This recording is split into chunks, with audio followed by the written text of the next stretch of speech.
우리에게 주신 말씀 누가복음 8장 16절에서 18절까지의 말씀입니다. 누가복음 8장 16절에서 18절까지의 말씀, 제가 가진 성경으로 신약 102페이지입니다. 우리 함께 다 찾으신 줄 알고 세 절의 말씀 합독하도록 하겠습니다. 함께 읽겠습니다. 누구든지 등불을 켜서 그릇으로 덮거나 평상 아래 두지 아니하고 등경 위에 두나니 이는 들어가는 자들로 그 빛을 보게 하려 함이라. 숨은 것이 장차 늘어나지 아니할 것이 없고 감추인 것이 장차 알려지고 나타나지 않을 것이 없느니라. 그러므로 너희가 어떻게 들을까 스스로 삼가라. 누구든지 있는 자는 받겠고 없는 자는 그 있는 줄로 아는 것까지도 빼앗기리라 하시니라. 아멘. 우리 잠깐 기도하도록 하겠습니다. 사랑의 주님, 오늘도 주님 말씀에 의지하여서 우리가 이 자리에 나옵니다. 주님 하신 말씀들을 우리의 마음에 새기고 또 그 말씀이 뜻하신 바를 찾는 귀한 시간 될 수 있도록 인도하여 주시옵소서. 오늘 이 자리에 모인 우리 성도님들이 있습니다. 함께 기도하며 나아갈 때 그 기도를 주님께서 들어주시고 또 기억하여 주시고 이뤄주시는 그런 축복까지도 우리가 경험하는 시간 될 수 있도록 인도하여 주시옵소서. 말씀 전하는 저의 입술 가운데 함께하여 주시고 또 듣는 이나 전하는 자나 그 마음에 정말 풍성한 말씀의 그 뜻을 담고 정말 우리 영혼의 양식이 되는 귀한 시간이 될 수 있도록 인도하여 주시옵소서. 감사드리며 우리 주 예수 그리스도의 이름으로 기도합니다. 아멘. 본문을 보기 전 8장 전체의 내용을 보면 예수님의 비유에 관한 말씀이 나옵니다. 말씀은 이제 4절에서 15절까지 말씀은 네 종류의 땅에 대한 그 비유와 또 그에 대한 해설로 구성이 되어 있었습니다. 이 비유는 듣는 태도가 중요하고 또 하나님 나라가 시작됐지만 하나님의 말씀에 대한 그 반응에 따라서 열매가 결정된다고 말해 주었습니다. 비유는 예수님의 갈릴리 사역이 낭비처럼 보일지라도 하나님의 나라의 비밀을 깨달은 그런 좋은 땅과 같은 사람들을 통해 하나님의 나라의 비밀을 알렸었습니다. 오늘 본 말씀인 등불 비유도 마찬가지입니다. 예수님은 16절에서 18절까지 또 마찬가지로 하나님 나라의 비밀에 대한 그 내용을 강조하고 있습니다. 누가복음의 8장에 들어서면서 숨겨져 있던 하나님의 나라가 조금씩 수면 위로 드러나고 있는 것입니다. 그렇다면 오늘 예수님께서 하신 등불 비유는 정확하게 어떤 의미를 가지고 있는 것입니까? 우리 16절의 말씀 함께 읽도록 하겠습니다. 16절입니다. 누구든지 등불을 켜서 그릇으로 덮거나 평상 아래 두지 아니하고 등경 위에 두나니 이는 들어가는 자들로 그 빛을 보게 하려 함이라. 아멘. 팔레스타인 지방은 등불 그 하나만으로도 가옥 구조상 온 집이 환하게 밝았습니다. 등불의 목적이 무엇입니까? 등불은 불을 밝히는 것입니다. 등불은 밤의 주변을 환하게 비추기 위해, 밤에도 보이게 하기 위해 쓰이던 것입니다.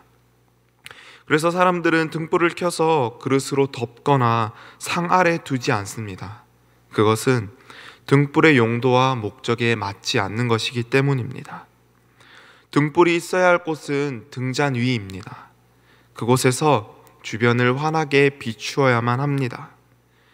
등불은 빛을 환하게 내는 역할을 하고 또 그 빛을 지속해 하는 역할을 합니다. 등은 그 안에 불이 꺼지지 않고 더욱 환하게 비추는 역할을 합니다. 예수님의 비유 속에서 보여지는 등은 사람입니다. 그러나 그 등 안에 불꽃을 받아들였다면 그 자는 예수님의 말씀을 받은 예수님의 제자가 됩니다. 또는 성도가 되는 것입니다. 그래서 등불이 됩니다. 그 등불은 빛을 냅니다. 등불과 빛은 헬라어로 다르게 쓰였습니다. 같은 용어와 용도로 사용될 수 있는 단어이지만 예수님께서는 분명히 등불과 빛을 구분하여 말씀하셨습니다.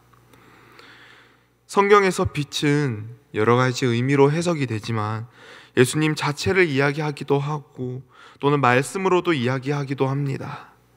빛은 예수님의 가르침이며 말씀입니다. 예수님의 가르침의 핵심은 복음입니다. 이 자리에 있는 우리 모두는 등불인 줄 믿습니다. 말씀을 받은 제자, 예수님의 가르침에 따르도록 하겠다 결심한 제자입니다. 그렇다면 우리는 등불로서 빛을 내는 삶을 살고 있습니까? 등불도 충분히 평상 아래에서 그 빛을 숨길 수 있고 그릇으로 덮어져 빛을 묻을 수도 있다는 것을 우리 말씀을 통해서 볼 수 있습니다. 우리 삶이 등불 그 자체만인 것으로도 과연 충분한 것입니까? 그렇지 않습니다. 만약 그렇다면 그 등불은 용도와 목적에 맞지 않는 것입니다. 있으나 마나한 것입니다. 등불은 빛을 밝혀야 하며 그 빛은 사람들이 볼 수 있도록 더욱 환하게 빛나야 하는 것입니다.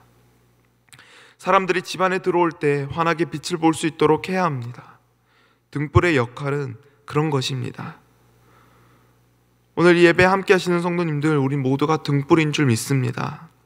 그런데 빛을 얼마나 밝히고 있을지는 하나님만이 정확하게 아실 것입니다. 그리고 확실하진 않겠지만 우리도 스스로도 잘 알 것입니다. 우리는 그 용도에 맞게 얼마나 빛을 내고 있는 삶을 살고 있습니까?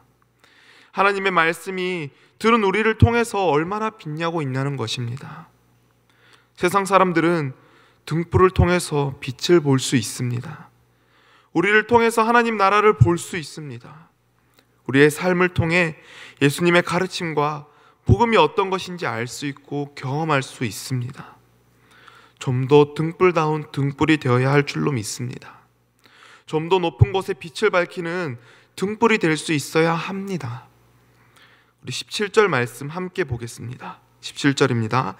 숨은 것이 장차 드러나지 아니할 것이 없고 감추인 것이 장차 알려지고 나타나지 않을 것이 없느니라.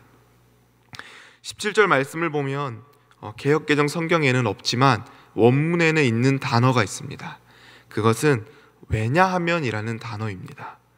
가르라는 단어가 포함되어 있습니다. 17절은 왜냐하면으로 시작하여 등불을 등잔 위에 두어 빛을 비추는 그 이유를 설명하고 있습니다. 16절과 17절이 이렇게 따로 떨어진 단어가 아닌 독립적인 문장이 아닌 하나의 문장이라는 것입니다. 숨겨져 있던 하나님 나라의 비밀이 이제 빛으로 인해 다 드러나게 될 것입니다. 예수님의 복음은 하나님의 나라를 밝히는 역할을 합니다.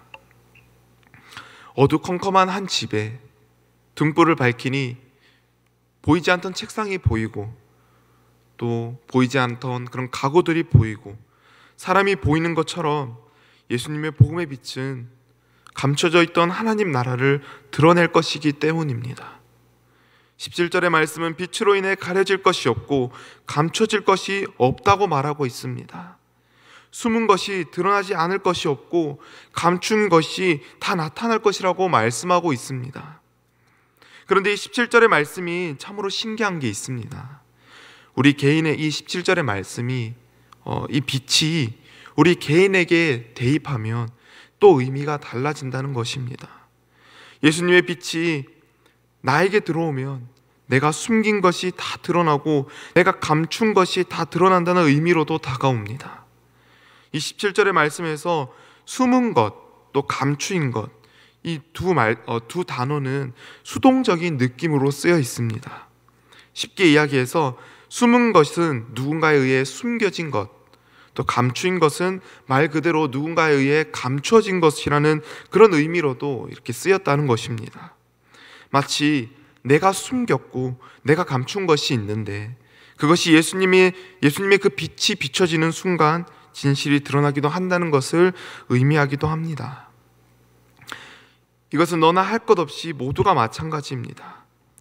예수님의 말씀의 빛이 비춰진 그 순간에 자신의 깊이 숨기고 있는 것까지 다 드러나게 되는 것입니다. 예수님은 이 구절을 통해서 복음의 여러 가지 역할을 보여주고자 한 것 같습니다. 16절과 17절을 연결하여 볼 때 빛은 하나님의 나라를 밝히는 역할을 합니다. 하지만 17절의 말씀이 나에게 개인적으로 다가올 땐 그 의미가 또 다르게 다가온다는 것을 보았습니다. 나의 숨겨진 것, 나의 감춘 것을 여지없이 드러내어서 나를 다시금 돌아보게 한다는 것입니다. 우리 마지막으로 18절의 말씀을 함께 읽어보겠습니다. 18절의 말씀입니다. 함께 읽겠습니다. 그러므로 너희가 어떻게 들을까 스스로 삼가라. 누구든지 있는 자는 받겠고 없는 자는 그 있는 줄로 아는 것까지도 빼앗기리라 하시니라. 아멘. 18절의 말씀은 복음의 빛이 나의 개인적인 부분으로 이해할 때 의미를 더욱 강화하고 있습니다.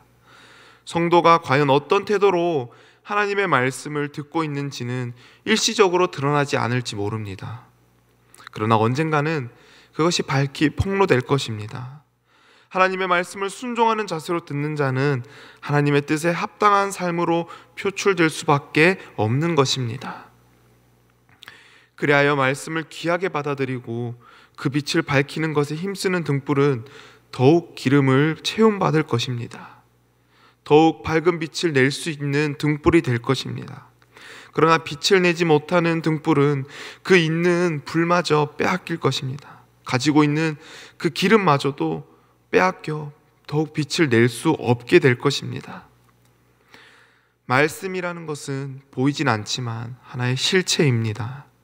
이것은 가지면 가질수록 더 풍족해지는 것입니다. 그리고 내가 가지고 있는 것으로 만족한다면 있는 것마저도 빼앗길 수 있습니다. 그것이 말씀입니다. 나는 구원받았다고 해서 그걸로 끝이 아닙니다. 받은 것에 감사하며 그 받은 말씀에 감사하며 목적과 역할을 분명히 하여야 합니다. 믿음에 따른 그런 행위가, 그런 반응이 분명하게 있어야 한다는 것입니다. 있는 것마저 빼앗기지 않기 위해서 말입니다. 진정 지혜로운 등불은 자신의 목적과 또 자신의 역할에 충실한 등불인 줄 믿습니다. 오늘 이 자리에 계신 저를 포함한 우리 오선제일교회 성도님들은 목적에 충실한 주님의 제자가 되길 소망합니다. 세상을 밝히는 복음을 전하길 소망합니다. 입으로만 전하는 것이 아니라 삶으로 신앙인의 모습을 보여주어야 할 줄로 믿습니다. 그래서 보여주는데 누가 알아주냐 묻겠지만 누가 알아줄 필요가 전혀 없습니다. 우리가 전하는 것은 우리가 가진 것보다 더 얻기 위해서 하는 행동이기도 합니다. 남들이 몰라줘도 상관이 없습니다. 그들은 빛의 소중함을 모르는 것입니다. 밝은 빛이 눈에 거슬릴 뿐입니다. 그럴수록 우리가 해야 할 것은 다른 게 아니라고 생각합니다. 등불로서 더욱 빛을 내기에 충실히 하는 것입니다. 그러면 결과는 하나님께서 알아서 하실 것입니다. 빛을 내지 않으면서 세상 탓을 하고 욕을 해서는 안 됩니다. 빛을 내지 않으면서 하나님이 하실 것이라는 그런 막연한 생각만을 해서도 안 될 것입니다. 우리는 등불입니다. 그 역할에 충실한 우리 오산제일교회 모두가 될 줄로 믿습니다. 우리 함께 들은 말씀을 가지고 기도하기를 원합니다. 등불로서 예수님의 복음을 비추는 자 되어 하나님의 나라를 밝히는 자 되게 하여 주시옵소서. 말씀을 통해 드러난 나의 죄악들을 돌아보게 하시고 회개케 하여 주시옵소서. 우리가 우리의 목적에 충실할 때 결과가 하나님을 통해 이루어짐을 경험하게 하여 달라고 우리 함께 기도하고 또 우리 함께 교회에서 나누는 공동 기도 제목을 가지고 기도하는 시간을 갖도록 하겠습니다. 함께 기도하도록 하겠습니다. 사랑과 은혜가 많으신 하나님 앞